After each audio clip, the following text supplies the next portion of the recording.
tələb edir, diqqətli olmaq lazımdır. İndi təqdim edəcəyimiz materialımız isə ana məsuliyyətsizliyindəndir. Bərdədə yeni doğulan oğlan uşağı xəstəxananın qarşısında atılıb. Bərdə rayon mərkəzi xəstəxanasının doğum şöbəsindən girişində yanına uşaq yeməyi qoyulan yeni doğulmuş təxminən 7 günlük oğlan uşağı tapılıb. Körpənin evdə doğulduğu məlum olub. Onun üzərində və bədəninin müxtəlif yerlərində doğuş zamanı əmələ gəlmiş zədələr mövcuddur. Sənədlər hazır olduqdan sonra körpənin Gəncə uşaq evinə göndərilməsi nəzərdə.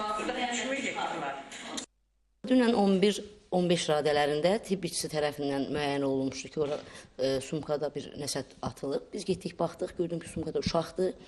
Və sumkanın içində uşaq, yanında uşaq yeməyi və bir butulkası aşkar elədik. Biz onu şöbəyə gətirdik və müayinə elədim uşağı. Uşaq oğlan uşağıdır, 2 kilo 500 çəkisi, 47 santimetr boyu. Müayinə elədim, pratiki sağlam sayılır uşaq. Lakin göbək primitiv şəkildə bağlandığından, yəni bu ev doğuşu hesab edirik. Qəribədir.